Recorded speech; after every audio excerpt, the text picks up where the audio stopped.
este proyecto que está haciendo la SOCIMES de la San Cristóbal. Hoy día voy a tocar el control local y humoral del flujo sanguíneo. A ver, ya, comenzando. Con la primera pregunta, ¿no? ¿Qué es el flujo sanguíneo? Y la respuesta es que es la cantidad de sangre eh, que atraviesa un punto dado de la circulación en un periodo determinado. Es decir, que el flujo de sangre va a depender de la variación de la presión y también de la resistencia que tenga un vaso sanguíneo, como vemos acá. La variación de presión está por el ingreso por un extremo de la presión 1 a la presión 2, esa sería la variación. Y la resistencia va a depender ya de la viscosidad o de la concentración del flujo sanguíneo, ¿no? Ya es importante que sepan esta fórmula, digamos, ¿no? Físicamente, ese es cómo se halla el flujo sanguíneo. Ya prosiguiendo, el flujo sanguíneo se divide en flujo laminar y flujo turbulento. ¿Y por qué es flujo laminar o por qué se dice flujo laminar? Porque está solo, como vemos acá, aquí en este gráfico, es en una sola dirección, digamos, el flujo va en una sola dirección. Como vemos acá también en una sola dirección. Y tiene una forma aerodinámica. ¿Por qué se le dice forma aerodinámica? Porque en la parte central o en el centro del flujo sanguíneo hay una mayor velocidad y esta mayor velocidad permite que el flujo circule normalmente y que a los costados, que están los vasos sanguíneos del músculo liso, no permite que se dañe, digamos. Mientras que en el otro extremo, que está el flujo turbulento.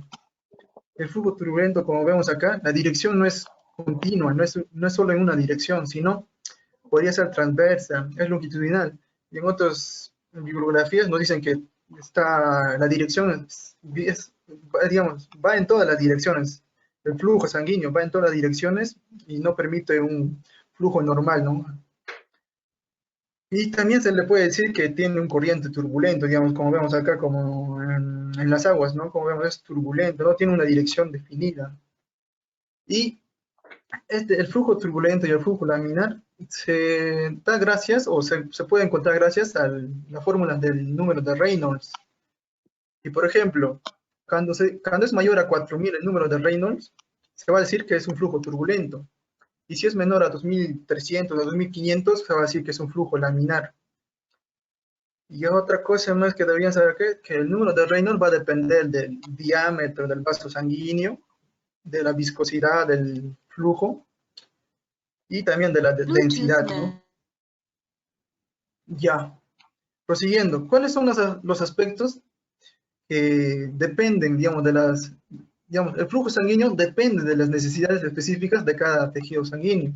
Por ejemplo, estas especificaciones son el aporte de oxígeno en los tejidos, el aporte de nutrientes, la eliminación de CO2, digamos, todos estos aspectos definen el control del flujo sanguíneo, digamos, si tiene que aumentar, tiene que disminuir o tiene que seguir igual.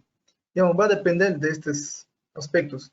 Aporte del flujo sanguíneo, eliminación de iones de hidrógeno, el transporte de hormonas y otras sustancias, el mantenimiento de concentraciones adecuadas de iones, ¿no?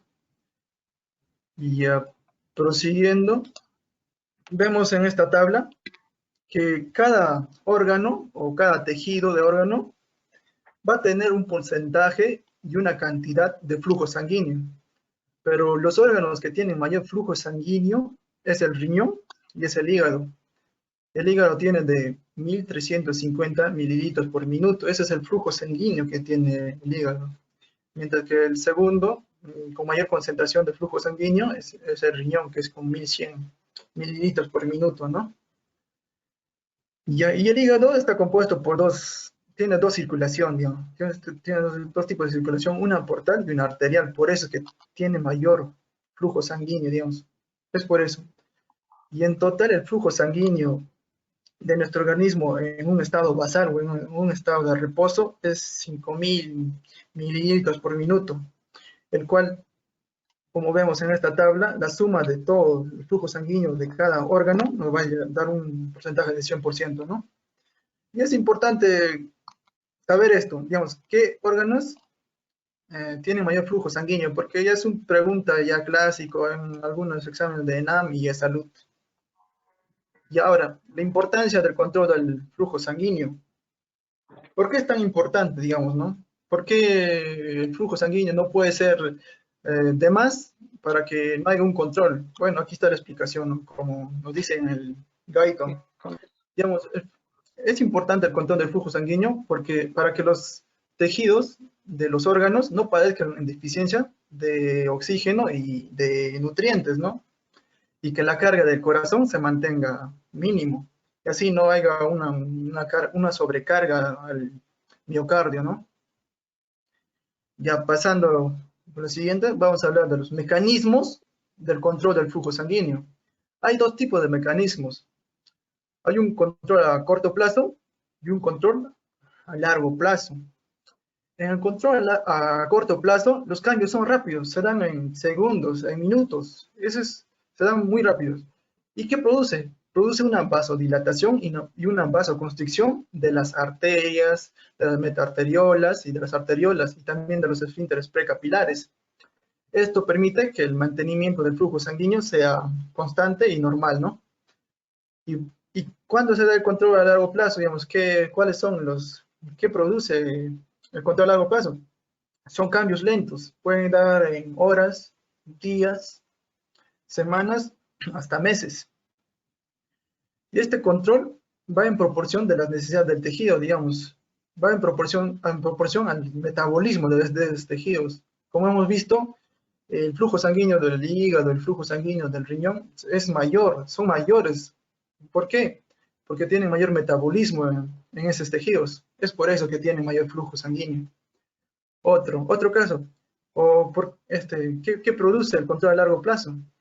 Produce el incremento y descenso del número y tamaño de vasos sanguíneos. Digamos, aumenta el número, mayor vasos sanguíneos y también el mayor diámetro o mayor tamaño de los vasos sanguíneos, ¿no? Esos son los dos y vamos a hablar de cada uno. Primero vamos a hablar del control a corto plazo y después del control a largo plazo del flujo sanguíneo.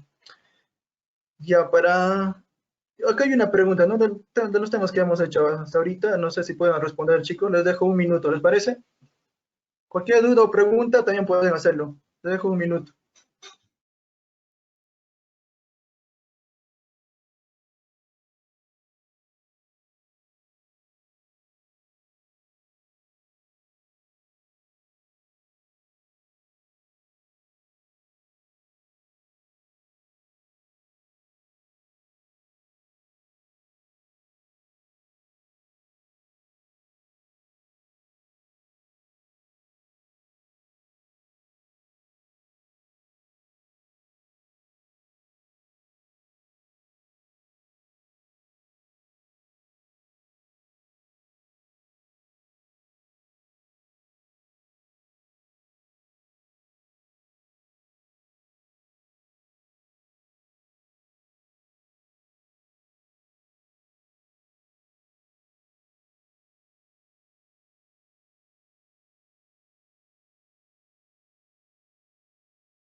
Raibel, ¿puedo revisar tu chat? Ya chicos, a ver, veo que han marcado todo la vez. Es correcto, ¿no? Como les he mencionado, a largo plazo, ¿qué produce? A largo plazo es que el tiempo de reacción ya se da en horas, días, semanas, y eso va a depender del metabolismo, ¿no? Del metabolismo del órgano o del tejido en que se encuentre. Y también, digamos, hay un incremento de tamaño físico y el número de vasos sanguíneos. Sería la B, como ustedes han marcado la mayoría.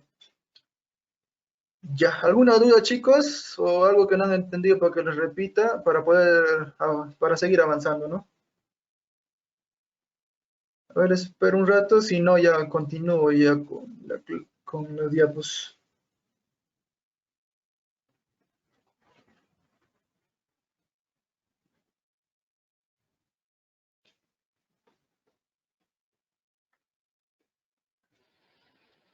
Ya veo como no hay dudas, voy a proseguir ya. Ya como les he mencionado, vamos a primero con el control a corto plazo. ¿Cuál es la forma de acción, digamos, no? Como vemos en este gráfico, el metabolismo está aumentando. ¿Y qué pasa si el metabolismo aumenta? El flujo sanguíneo también está aumentando, como vemos en este gráfico. Y al final tiene una relación de 8 a 4. Digamos, a mayor metabolismo va a tener mayor flujo sanguíneo aquel órgano que tiene un aumento del metabolismo en su tejido, ¿no? Ya.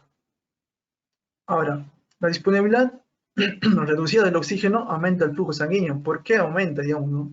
Como vemos, ¿cuál es otra causa de que aumente el flujo sanguíneo? Es que la saturación arterial del oxígeno disminuya. O aumente, diré, un lapsus ahí, que aumente. Como vemos en este gráfico igual, la saturación del oxígeno está aumentando de más a menos.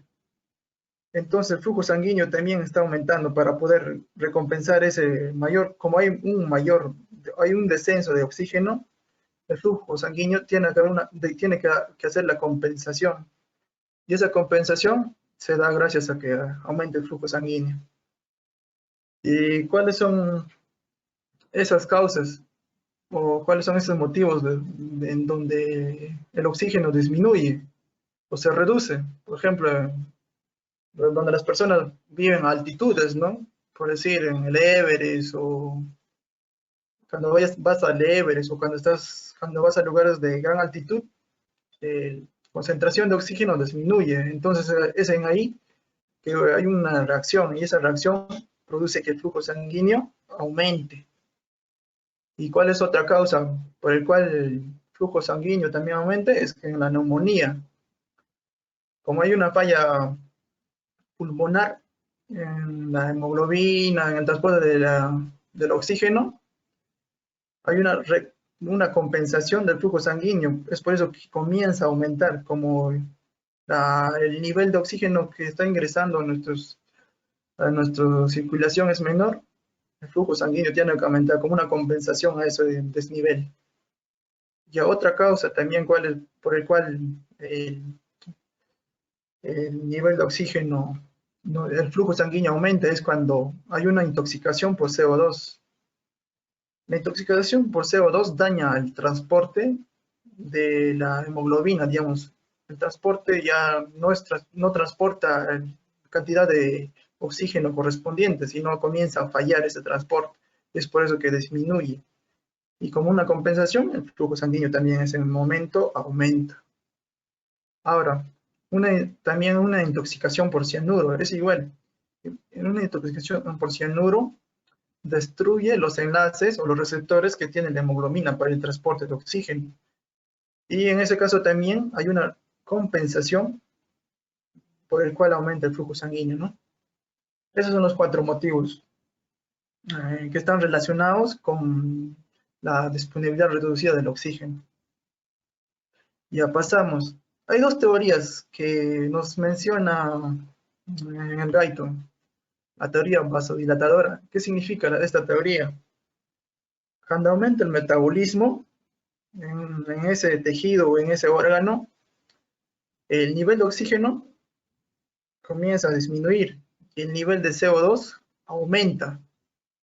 Entonces esto produce una vasodilatación para que el flujo sanguíneo aumente y haya una compensación, ¿no?, del nivel de oxígeno.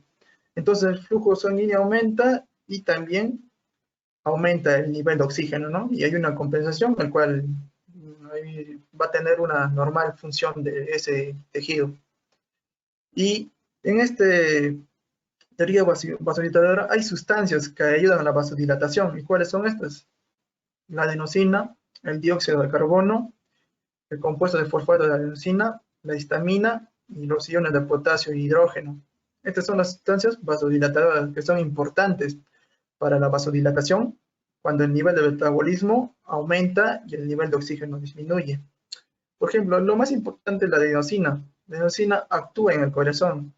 Digamos, cuando el metabolismo del corazón aumenta, se libera la adenosina por el propio músculo, digamos, que está por el propio miocardio. Como libera adenosina, produce una vasodilatación. Y entonces hay una compensación de oxígeno y tiene una función normal, ¿no? Esa sería la teoría vasodilatadora. Y hay una teoría más, que es la teoría de la demanda de oxígeno, o también llamada la teoría de la demanda de nutrientes. ¿Cómo actúa esto? Como vemos acá en este gráfico, acá tenemos una arteria. Esta arteria tiene metaarteriolas y tiene un esfínter pericapilar. Esta teoría nos dice que el propio metaarteriola o la propia arteriola se da cuenta que el nivel de oxígeno en el plasma ha disminuido. Entonces, como una compensación natural de la arteriola y la metaarteriola, se vasodilatan para que el flujo o el nivel del flujo aumente y hay una compensación, ¿no? Esa compensación porque la cantidad de oxígeno como la metaarteriola y el esfínter por naturaleza están sintiendo que ha bajado el nivel de oxígeno, comienza a vasodilatarse y el flujo sanguíneo aumenta y la concentración de oxígeno también aumenta y hay una función normal, ¿no?, del órgano. Esa es la teoría de la demanda de oxígeno. Y hay otras dos teorías más o dos factores, ¿no?, para el control metabólico del flujo sanguíneo. Eso se da en una hiperemia reactiva. ¿Qué es una hiperemia reactiva o cuándo se da una hiperemia reactiva? Esto se produce cuando el flujo sanguíneo de un vaso ha sufrido una oclusión. Esa oclusión podría sufrirse en segundos o horas. Dependiendo de esa oclusión, va a subir el nivel del flujo sanguíneo muscular. Aumenta para tener una compensación por esta oclusión que ha sufrido. Y esa compensación podría sufrir en horas, dependiendo de qué, de la oclusión, de cuánto tiempo ha demorado la oclusión. Esta compensación tiene relación con la oclusión, digamos. Si la oclusión ha demorado, no sé, minutos o horas, igual, el tiempo de compensación va a durar el mismo tiempo. Esa es una hiperemia reactiva. ¿Y cuándo es una hiperemia activa? Esto se da cuando hacemos un ejercicio físico intenso. Digamos, cuando hacemos un ejercicio intenso, los músculos necesitan mayor oxigenación. Y en ese momento se da el aumento del flujo sanguíneo muscular. Por ese motivo se da la hiperemia activa. Y es igual, ¿no? Dependiendo si hacemos, digamos, una estimulación al músculo, cuando hacemos ejercicio, se podría dar en minutos o horas, ¿no? Dependiendo cuánto tiempo hacemos ese ejercicio. Ya siguiendo. Ahora vamos a ver la autorregulación del flujo sanguíneo durante los cambios en la presión arterial. Digamos, como les he mostrado al inicio, la fórmula cuál era del flujo sanguíneo o qué relación tenía con la presión, con la variación de presión, era el flujo sanguíneo es igual a variación de la presión sobre la resistencia, ¿no? Ya, aquí vamos a ver esa relación. Como estamos viendo en este momento la autorregulación a corto plazo, como vemos en este gráfico, que está este color rojito, vemos que la presión arterial está aumentando. ¿Y qué pasa con el flujo sanguíneo? También aumenta, ¿verdad? Pero en este caso, se dice autorregulación cuando el nivel de presión arterial está aumentando, pero también el flujo sanguíneo comienza a disminuir. Y vamos a explicar con los siguientes gráficos. Ya. Como les he dicho, la autorregulación del flujo sanguíneo. Hay dos teorías también, igual que nos explican esto. La teoría metabólica y la teoría de la miogenia. Ya, en la teoría metabólica se produce un aumento de la presión arterial. aumenta la presión arterial. Entonces, aumenta la presión arterial, como tiene una relación directa, tendría que aumentar también el flujo sanguíneo, ¿verdad? Entonces, como se produce un aumento del flujo sanguíneo, en ese momento el exceso de líquido es demasiado. Entonces, ¿qué pasa en ese exceso de líquido? ¿Qué tiene ese exceso de líquido? Tiene nivel de oxígeno, tiene nutrientes, entonces el nivel de oxígeno está aumentado, para adelante, aumentó. El nivel de nutrientes también está demasiado. Entonces, este nivel de líquido de exceso lava los vasodilatadores que ha liberado ese tejido. Entonces, como lava los vasodilatadores, provoca una vasoconstricción de los vasos sanguíneos en ese momento. Y el flujo sanguíneo se vuelve a normalizarse. Y en la teoría miogénia, cuando se produce igual, tiene una relación. Presión arterial se eleva, ¿no? Entonces, cuando la presión arterial se eleva, ¿qué pasa con el vaso sanguíneo o con la arteria? Sufre un estiramiento brusco. Entonces, este estiramiento brusco provoca la contracción del músculo liso vascular, digamos, del tejido vascular. Entonces, como provoca la contracción, ¿qué va a pasar? El flujo sanguíneo va a normalizarse. Esa sería la explicación de las dos teorías, ¿no? La teoría metabólica y la teoría de la hemogenia. Ya prosiguiendo. El control del flujo sanguíneo tisular por medio de factores de relación y contracción de origen endotelial. ¿Qué nos quiere decir eso? Hay dos factores, digamos, ¿no? Es el óxido nítrico, que es una sustancia vasodilatadora que es liberada por células endoteliales sanas. ¿Y cómo se da esto? Vemos acá. Aquí están las células endoteliales, como ven en este gráfico, en esta imagen. Estas son las células endoteliales. Y esas células endoteliales, hay unas enzimas, las enzimas de óxido nítrico sintasa. Esta enzima hace que el oxígeno más la arginina se forme el óxido nítrico más la citrulina. Pero a nosotros nos importa el óxido nítrico, como vemos acá. Entonces, este óxido nítrico sale a las células del músculo liso. Y cuando sale acá, se forma el guanilato ciclasa soluble por una reducción.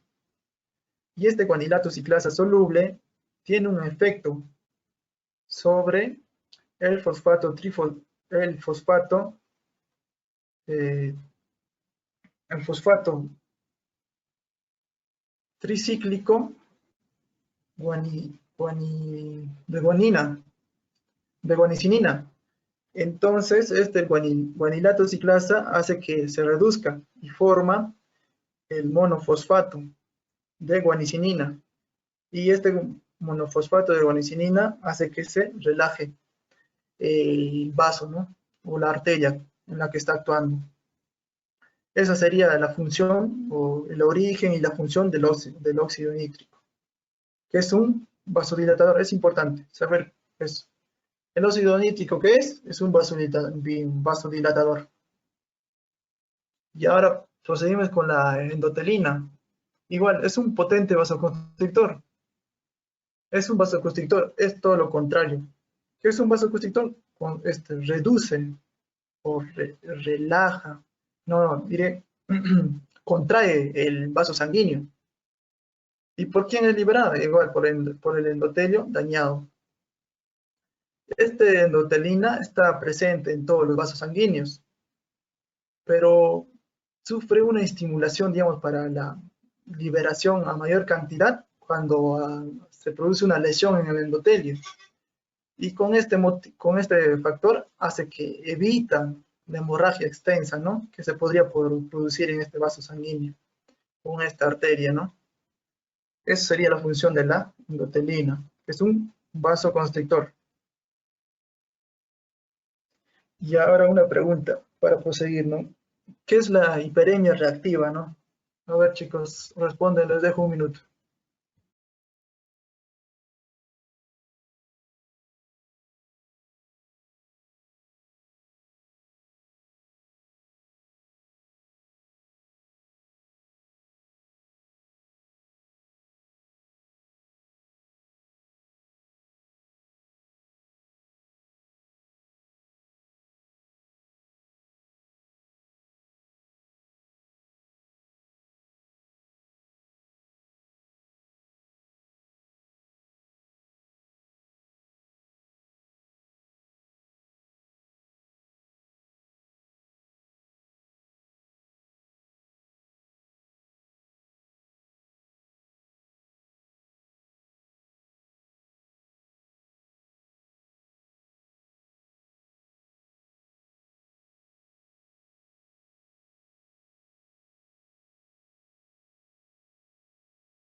Fray Bel, puedes revisar los mensajes.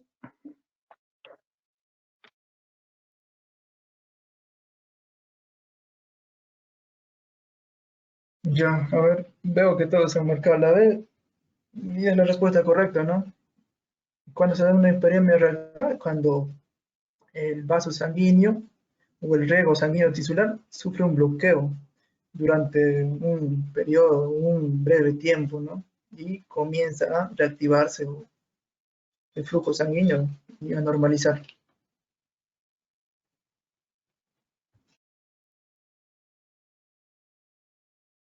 Ya proseguimos entonces con la exposición. ¿Alguna duda tal vez, chicos, o alguna pregunta o que no hayan entendido algo para poder repetirles antes de continuar?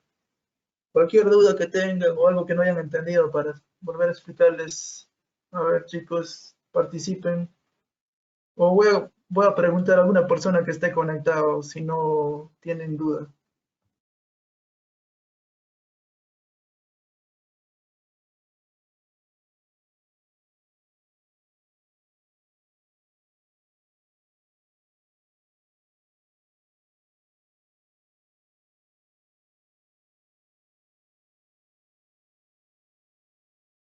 Fray Bel, hay una pregunta en el chat.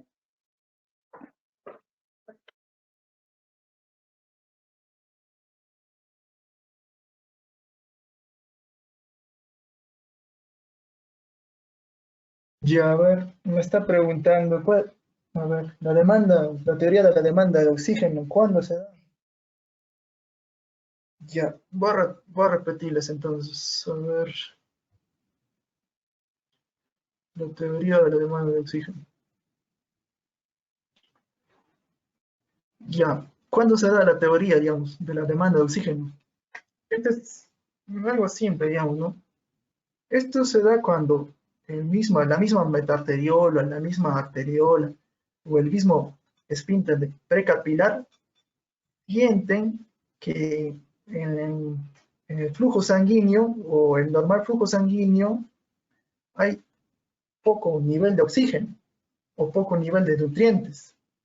Entonces, como sienten por naturaleza, es así como lo dice Guyton, por naturaleza, como sienten que el nivel de oxígeno y el nivel de nutrientes están bajos, que comienzan a hacer la metaarteriola y el esfínter precapilar, comienzan a vasodilatarse. Y como comienzan a vasodilatarse, el nivel de flujo sanguíneo comienza a aumentar. Y si aumenta el nivel de flujo sanguíneo, aumenta el nivel de oxígeno y los nutrientes. Eso sería. ¿Alguna otra duda, chicos?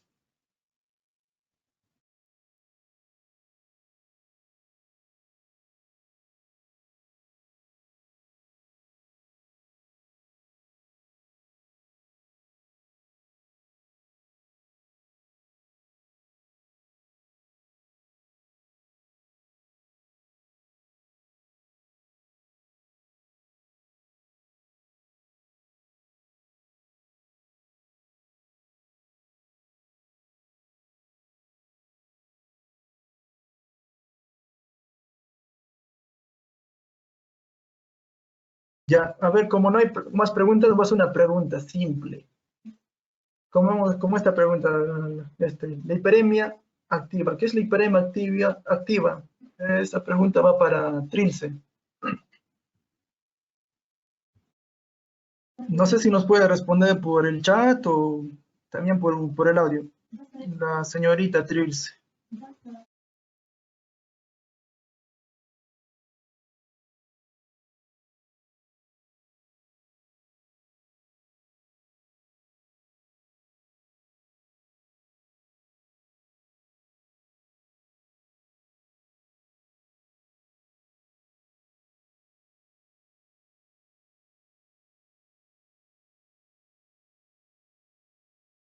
A ver, no sé si Trilce está conectada para que me responda. ¿Qué es la hiperemia activa? A ver, por favor, si está conectada, ¿puedo responder?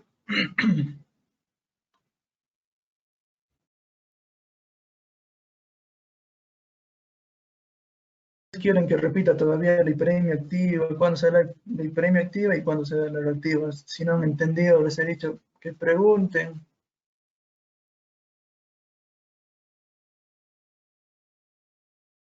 Veo que no respondes. Tal vez alguien pueda responderme, aparte de ella, ¿qué es la hiperemia activa?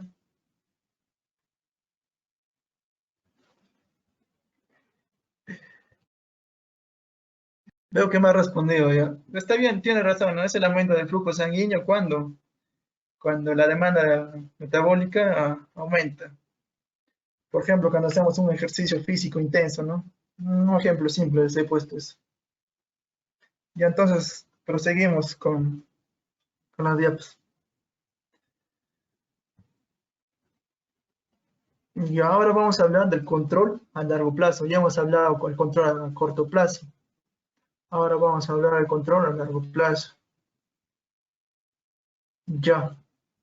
Como se dan cuenta en este gráfico, se ve la diferencia entre el control a corto plazo y el control a largo plazo. El de color rojo es a corto plazo.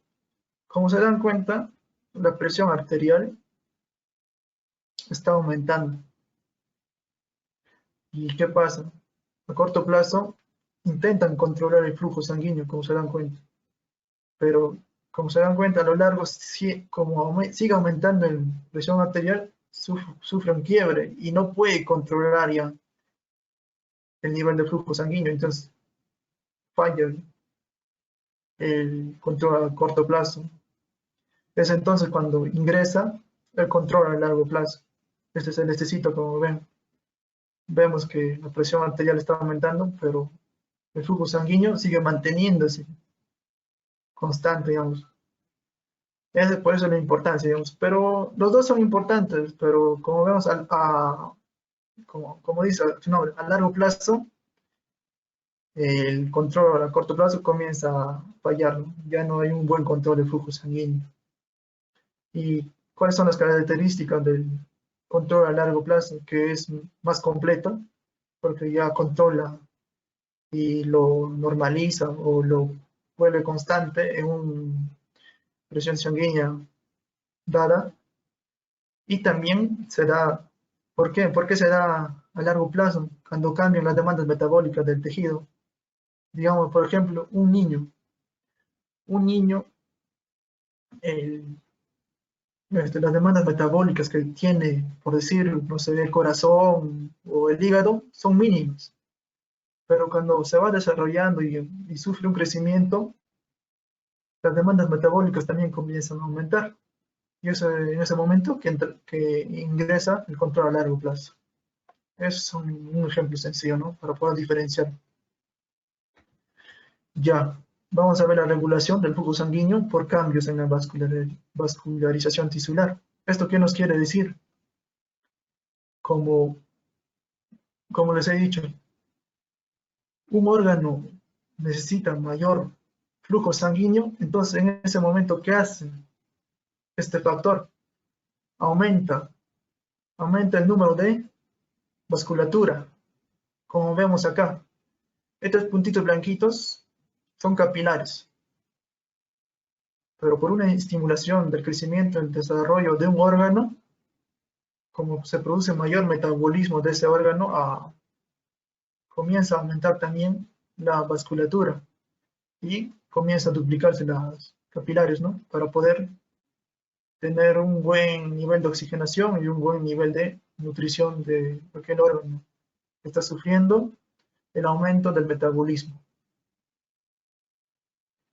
Y en este gráfico vemos esa función, ¿no? ¿Y cómo se llama ese proceso? Se llama angiogenia, el desarrollo o el brote de capilares, porque el nivel de metabolismo ha aumentado, entonces la vasculatura comienza a aumentar para poder nutrir y oxigenar aquel órgano, ¿no? Ya esto es la regulación en relación a la vasculatura, a la vascularización tisular. Y ahora, la relación con el nivel de oxígeno a largo plazo. ¿Cómo es que influye? Hemos visto que a corto plazo el nivel de oxígeno influye en la regulación. Igual acá. Pero ¿esto cuándo se da? Cuando una persona vive en ese lugar de una altitud mayor a 3000 o donde el nivel de oxígeno es mínimo. como esa persona ya está viviendo ahí, tiene que regularse. Entonces, ¿qué pasa? Entonces, comienza a producirse mayor número de hemoglobinas. Como hay mayor número de hemoglobinas, se encargan de transportar el oxígeno. Como hay mayor transporte de oxígeno, se nivela el flujo sanguíneo, ¿no? Esa es la relación. Y acá también digamos, hay una patología que se puede dar. Esta patología pero se da cuando hay un niño que ha nacido prematuramente. El niño nació prematuramente. Como ha nacido prematuramente, los médicos, para que estén unos cuidados, lo llevan al cuarto de oxígeno. Y en ese cuarto de oxígeno, el nivel de oxígeno ha aumentado. Es demasiado. Entonces, ¿qué pasa con la vasculatura? Pues no es necesario que comiencen a crecer o a desarrollarse, sino necesitamos, como el nivel de oxígeno en ese cuarto de oxígeno, como su nombre mismo dice, este cuarto de oxígeno, el nivel de oxígeno es demasiado o está alta. Entonces nuestra vasculatura no es necesario que se desarrolle, son mínimas. Pero después que al niño le saquen de ese cuarto o esa bóveda de oxígeno, ¿qué pasa con la vasculatura en nuestro ojo o en su ojo de ese niño? Los vasos sanguíneos de la retina comienzan a crecer o a vascularizarse más. Como el nivel de oxígeno ya fuera de la bóveda de oxígeno, digamos en el ambiente, el nivel de oxígeno es mínimo, pues. Entonces comienza a vascularizarse. Y esa vasculatura sobrepasa la retina. Entonces produce una ceguera, o también llamado retinopatía del prematuro. Eso sería en función al oxígeno, ¿no? Ahora, hay factores para el crecimiento vascular. ¿Y cuáles son esos factores? El factor de crecimiento del endotelio vascular, el factor de crecimiento de los fibroblastos, el factor de crecimiento derivado de plaquetas y la angiogenina. Esos son los 4 factores que ayudan en el crecimiento vascular. Y ahora, vamos a hablar de la regulación del flujo sanguíneo por el desarrollo de una circulación colateral. Ya. ¿Cuándo se da esto? Cuando, como vemos acá, en una trombosis. Hay un bloqueo de esa arteria o de una vena. Como en una trombosis, el flujo sanguíneo no está pasando. Entonces, ¿qué hace? ¿Qué hace nuestra musculatura? ¿O qué hace esa arteria?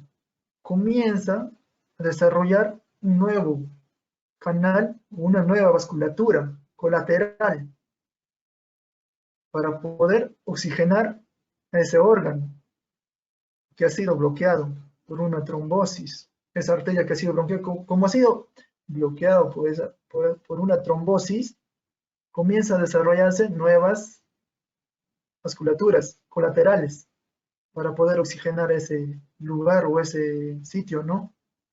Y así poder suministrar oxígeno.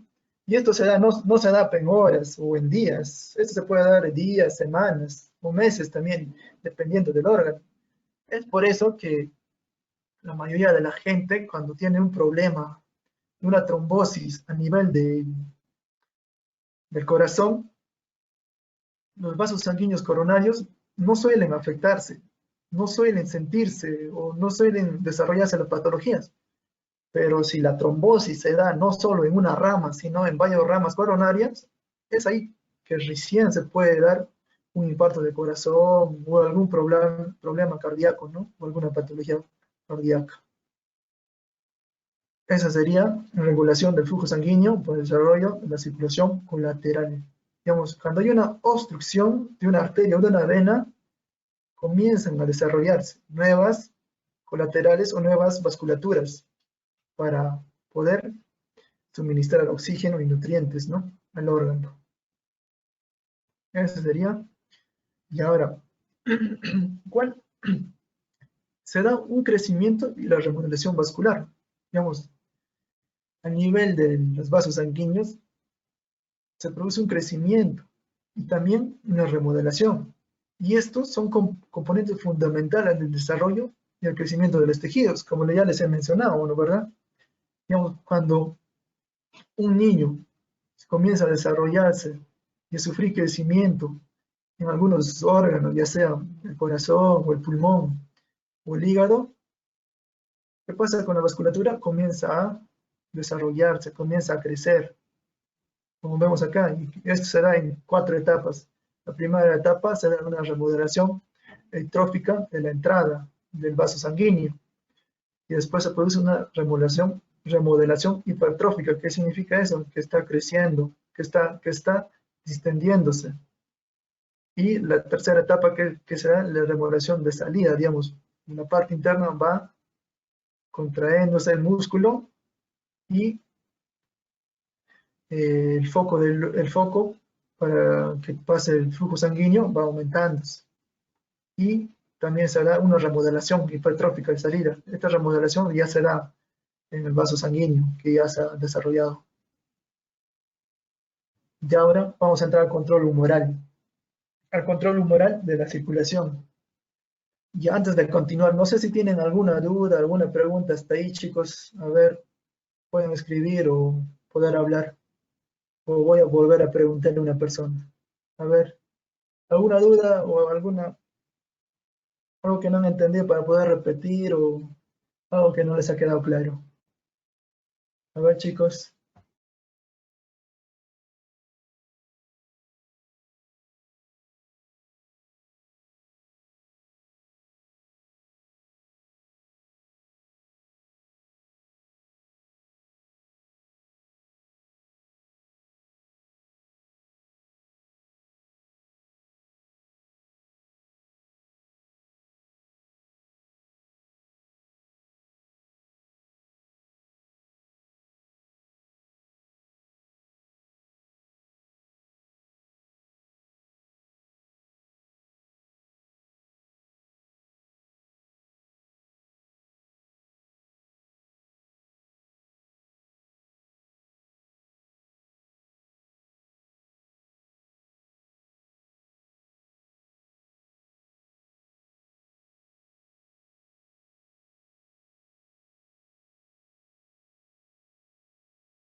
Fraibel, ¿estás ahí?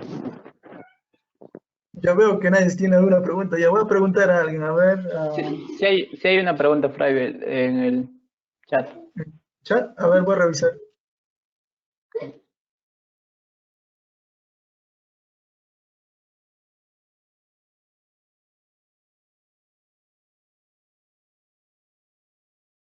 Me está preguntando qué factor es más importante o todos son iguales de importantes.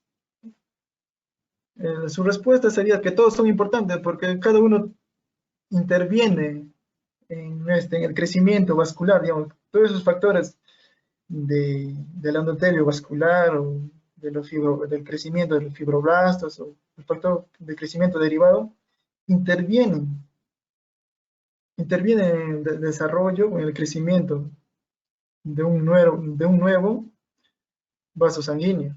Así que todos son importantes.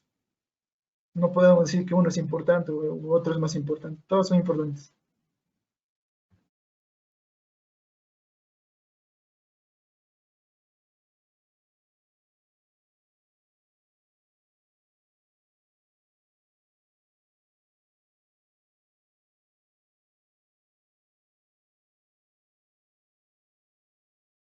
Hacerle una pregunta más a la señorita Astrid. ¿Qué función de oxígeno, cuál es la función del oxígeno en la regulación a largo plazo? No sé si puede respondérmelo por chat o por el audio. ¿Cuál es la función del oxígeno en la regulación a largo plazo? Digamos, ¿qué relación tiene, no? En la regulación a largo plazo, el oxígeno. La señorita Astrid, por favor.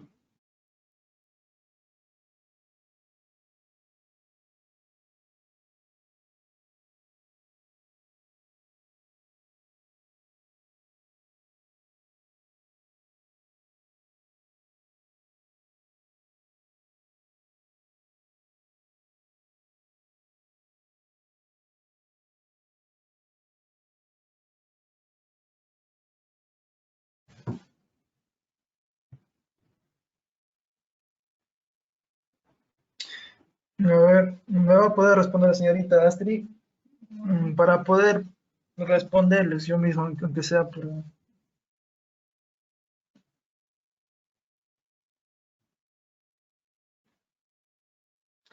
Ya está bien lo que me está respondiendo, pero estoy diciendo, ¿cuál es, digamos, qué relación tiene, no? Como les he mencionado, el oxígeno a largo plazo, por ejemplo, ¿cuándo se da eso? ¿Cuándo se da a largo plazo? Digamos, cuando una persona vive a altitudes donde el nivel de oxígeno está bajo. Como el nivel de oxígeno está bajo, ¿qué hace nuestro organismo? Nuestro organismo comienza a producir mayor hemoglobina. ¿Para qué? Para que pueda transportar mayor oxígeno, así poder aumentar el nivel de oxígeno o, digamos, poder recompensar ese nivel de oxígeno que está bajo en nuestro organismo, ¿no? Cuando hay mayor flujo sanguíneo, intenta compensar el nivel de oxígeno del ambiente que está bajo a una altura, no sé, a los 3000, mayor a los 3000 metros sobre el nivel del mar, ¿no? Pero ya, así continuamos con el control humoral de la circulación. ¿Ya cuándo se da el control humoral de la circulación? ¿O a qué se debe? ¿O a qué se dice? ¿O quiénes intervienen? El control humoral de la circulación está dado por sustancias. Estas sustancias podrían ser segregadas o absorbidas en los líquidos de nuestro organismo. Podría ser el hipotálamo, el riñón o el propio vaso sanguíneo. Y pueden ser hormonas o factores producidos localmente, ¿no? Ya, proseguimos. Y en control humoral de la circulación hay vasoconstrictores y vasodilatadores. Esos vasoconstrictores y vasodilatadores, vasoconstruyen, vasodilatan el vaso sanguíneo. Vamos a ver cada uno de esos ahorita. Ya, primero, vamos a hablar de los vasoconstrictores. ¿Cuáles son esas hormonas vasoconstrictoras? Ahí está la hormona noradrenalina y la hormona adrenalina. Estas dos sustancias, ¿dónde son producidas o dónde son secretadas? Acá dice, a nivel de la médula suprarrenal se secretan esas dos hormonas. ¿Y qué función tienen? Vasoconstrictoras, ¿no? Como acá mismo dice. Pero la noradrenalina y la adrenalina son dos vasoconstrictoras, pero la adrenalina también podría tener una función vasodilatadora, y esta función vasodilatadora se puede dar en el corazón, en los vasos sanguíneos del miocardio o en los vasos sanguíneos coronarios. Ya, entonces como les había dicho, son producidas ¿dónde? En la médula suprarrenal. Y tienen una estimulación simpática, digamos, llega la estimulación simpática, comienza a producirse noradrenalina y adrenalina. ¿Y qué produce esto? Una excitación al corazón. Produce una excitación al corazón y se comienza a vasoconstruirse los vasos sanguíneos coronarios. Y esto tiene hay una doble estimulación. Podría hacerse de forma directa y de forma indirecta. La forma directa, ¿cuándo se da? Cuando tiene o cuando se libera estas hormonas a nivel del corazón y de sus vasos sanguíneos cercanos. Y los efectos indirectos, ¿cuándo se dan? Cuando se produce en la sangre. En ese momento se comienza a vasoconstriñirse, ¿no? Los vasos sanguíneos. Ya. También tenemos otro vasoconstrictora, que es la angiotensina 2. Se dice que es una vasoconstrictora potente. ¿Por qué? Porque contrae las arteriolas y disminuye el flujo sanguíneo. Digamos, a mayor diámetro de luz, el flujo sanguíneo disminuye. Y esta actúa en aumentar la resistencia periférica total. Cuando hay mayor resistencia, como les he dicho, ¿cuál era la fórmula del flujo sanguíneo? Era, el flujo sanguíneo es igual a variación de presiones sobre la resistencia. En relación a la resistencia es indirecta, entonces cuando mayor resistencia hay, el flujo sanguíneo va a ser menos o va a ser menor. Esa sería la importancia de la angiotensina 2, ¿no? Ya, pasamos con la vasopresina. La vasopresina también es una hormona. Es una hormona que es segregada en el hipotálamo. ¿Y en qué núcleo? En el núcleo supraventricular. Y esta hormona desciende a la hipófisis posterior. Y ahí es guardado, ¿no? Y cuando hay una estimulación, ahí recién se comienza a liberar vasopresina para poder actuar a nivel de los vasos sanguíneos o también a nivel del hígado, del riñón, diré. Ya. ¿Y qué hace a nivel de los vasos sanguíneos? Comienza la vasoconstricción. ¿Y qué hace a nivel del riñón? Incrementa la reabsorción de CO2, de agua en el túbulo distal y en el túbulo colector y reduce el volumen urinario. Y así controla el flujo sanguíneo. Y eso serían las vasoconstrictoras. Ahora vamos a pasar con las sustancias vasodilatadoras. Está la bradicinina, que se dice que es un potente dilatador a nivel de las arterias y aumenta la permeabilidad capilar. Digamos, como aumenta la permeabilidad capilar, el flujo sanguíneo es mayor y hay mayor permeabilidad. Esa sería la importancia de la bradicinina. Digamos, es un potente vasodilatador que actúa a nivel de los capilares o también a nivel de la arteriola o la metaarteriola. Como vemos acá, estas sustancias son producidas en las células del vaso sanguíneo, produce el cininógeno y esto por una estimulación del flujo sanguíneo, como comienza a una oxidación en formar la calidina. Y esta calidina, por la aminopeptidasa, por esta enzima, comienza a reducirse y a formar la bradicinina. Y la bradicinina llega al receptor beta 2. Y como llega al receptor beta 2, esto comienza a la liberación de mediadores, como es el óxido nítrico. Como les he mencionado, ¿qué hacía el óxido nítrico? Vasodilataba los vasos sanguíneos. Eso sería la función de la bradicinina. Y ahora vamos a hablar de la histamina, que también es una vasodilatador. Y aquí en este gráfico les voy a enseñar cómo es que funciona, cómo es la reacción que tiene, ¿no? Vemos acá, ¿qué es esto? Es un alergeno. Este es un anticuerpo. Y el anticuerpo se enlaza con una célula. Y la célula ya enlazada con el anticuerpo llega al alergeno. Entonces, ¿cuál sería la estimulación? El alergeno para la liberación de histamina. Comienza a liberarse la histamina. Entonces llega a sus receptores. Entonces, cuando llegan a sus receptores, ¿qué hacen? Los vasos sanguíneos comienzan a dilatarse. Es así como funciona la histamina. Pero ¿qué pasa si no se libera la histamina?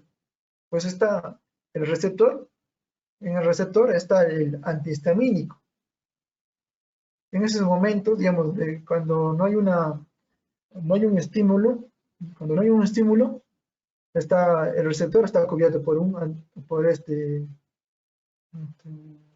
molécula del antihistamínico. Es así como funciona.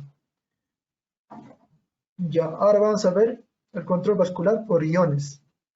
Digamos, el aumento de calcio que produce la vasodilatación. El aumento de potasio que produce la vasodilatación. Pero vamos a hablar primero del calcio.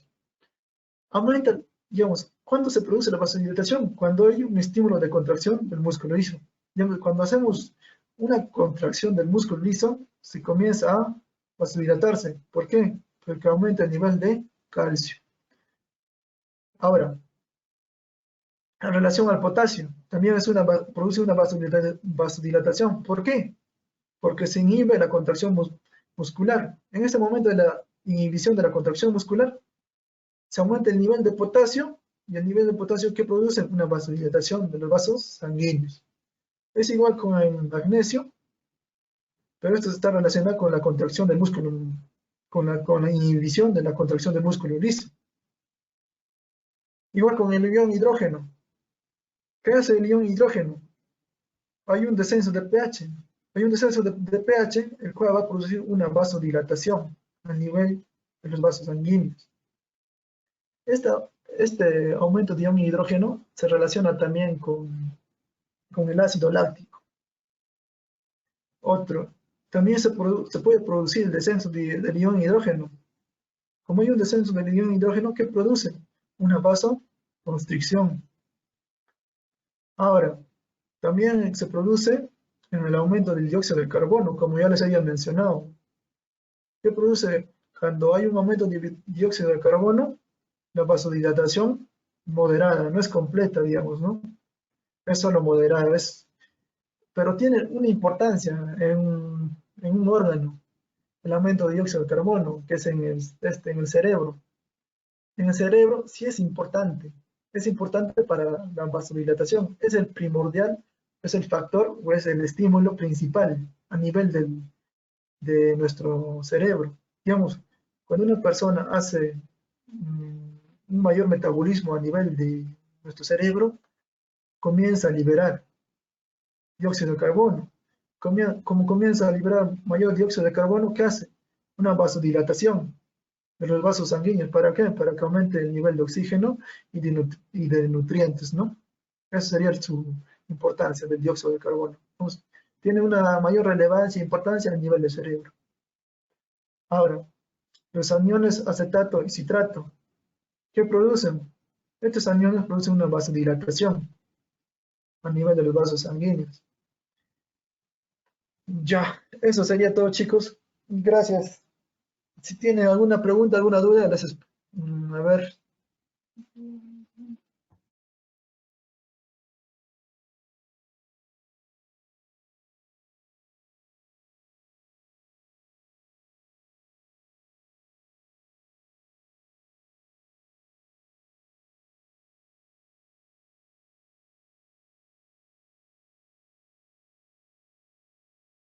Freiber, ¿escuchas? Dime, Joseph. Eso sería todo, ¿verdad? Con la ponencia de hoy. Sí, eso sería todo, chicos. Sí. Y bueno, chicos, bueno, si tienen alguna duda sobre la ponencia de hoy, pueden hacerlo escribiendo por el chat o bien activando el micro. Vamos a dar 3 minutos. ¿Les parece? Ok. Espero.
Fraibel, hay dos preguntas en el chat.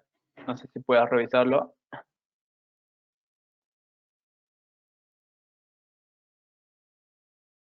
Ya, la primera pregunta, claro, es ¿por qué el CO2 produce vasodilatación? Ya, por ejemplo, si en nuestro plasma, en nuestra sangre, el nivel de CO2 aumenta, que es producto del metabolismo, qué va a producir, digamos, qué va a hacer nuestros vasos sanguíneos? Como ya le había mencionado, es una relación de todo lo que les he hablado. Digamos, si en la sangre el nivel de CO2 aumenta, que es un producto del metabolismo de nuestros órganos, el nivel de oxígeno va a estar disminuido. Entonces es por eso que produce una vasodilatación. Ya en la siguiente pregunta, la adrenalina, ¿cuándo actúa como vasoconstrictor? ¿Cuándo actúa como vasoconstrictor? ¿Y cuándo como vasodilatador? Esa parte no entendí bien, gracias. Ya lo voy a repetir con el gráfico, ¿les parece, chicos? Porque me puedan entender mejor. Ya, ya.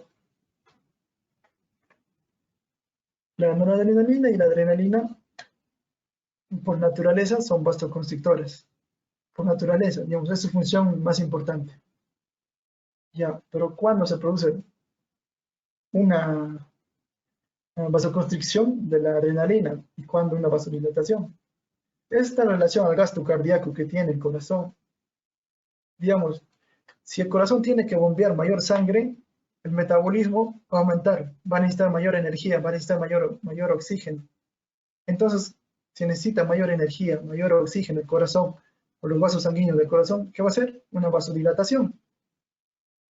Pero si el nivel del gasto cardíaco disminuye, la frecuencia cardíaca disminuye, entonces el nivel de oxígeno también va a disminuir. Digamos, la función, el metabolismo también disminuye. Y es en ese momento que ese vaso construye, ¿no? Porque el metabolismo que está teniendo el corazón o el miocardio disminuye. Como hay una disminución, también va a necesitar menos oxígeno, va a necesitar menos nutrientes. Entonces, porque si no, tendría demasiado oxígeno, demasiados nutrientes, sería en vano. Es por eso que se da una vasoconstricción y una vasodilatación en relación a la adrenalina, ¿no? Ese sería un ejemplo simple. No sé si le respondí a la duda, de la última duda.